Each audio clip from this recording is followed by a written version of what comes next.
I'm J.R. Church. Welcome to today's webcast. This is Christmas week, and we want to talk about the birth of our Savior. Gary Sturman is here with me, and we're going to talk about Jupiter and Saturn. Gary, it's good to see you. And it's good to see you, JR. And Jupiter and Saturn are two planets that are very bright. Jupiter's brighter than Saturn. From ancient days, and in a moment JR is going to tell you just how ancient. From ancient days, these two planets have had an interplay with each other in the heavens that goes, believe it or not, all the way back to Adam. Yeah. First let's talk about Greek mythology. Greek mythology has this big battle between the Titans and the Olympians. Saturn headed up the Titans. His son, according to Greek mythology, Jupiter, headed up the Olympians. And it is said that Saturn ate his children. He was a mean daddy. And he would eat his children. And so when Jupiter was born, Jupiter's mother hid him away and brought a rock bundled up in swaddling clothes and gave him to Saturn, who promptly gulped him down. Thought he had eaten Jupiter. But Jupiter was secreted away, raised among friends, until the day he came of age and he was able to conquer his father. So Saturn was the god of this world, the king of the gods, until Jupiter came along and defeated the Titans and became the king of this world. Now, Gary, this battle is depicted upon the altar of Jupiter, i.e. Zeus, in Pergamus, and this was the altar that Jesus said in Revelation chapter 2 in the letter to Pergamus was the seat of Satan. Now, JR, when we talk about mythology, we're talking about what sound like childish stories, but those childish stories really have a foundation in the ancient world. And this foundation of two different powers competing in the heavens, that's the reason that Adam was created. And out of Adam would come the Messiah. And really, that's the beginning of the myth. Yes, it is, but it goes way back in antiquity.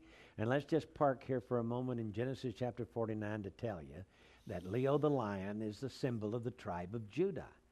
And the dying Jacob said to his son Judah that the scepter shall not depart from Judah, nor a lawgiver from between his feet until Shiloh comes. And the word feet in the Hebrew is regalio.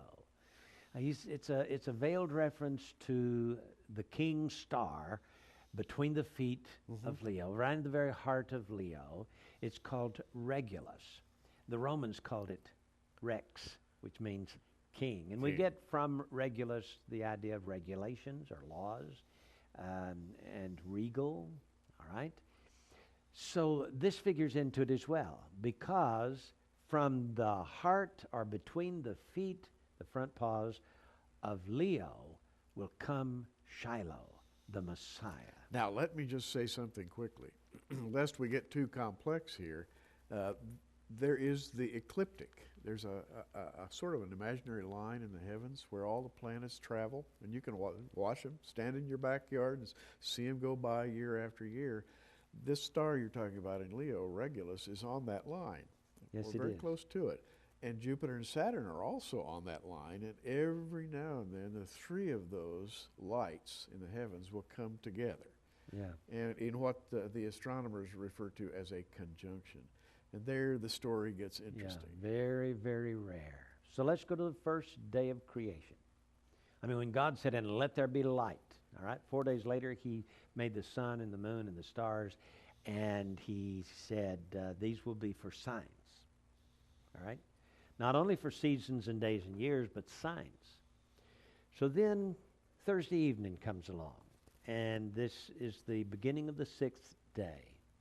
God stoops down to the ground, makes Adam, breathed into his nostrils, and Adam became a living soul. Adam stretches, and God says, hello, Adam, how do you feel? Oh, I feel great. Okay, Adam, this is the cool of the evening. I want to give you your first Bible lesson. Look over at the eastern horizon. What do you see? And God said, there is a constellation of stars there. 2 fish with their tails tied together with the same umbilical cord.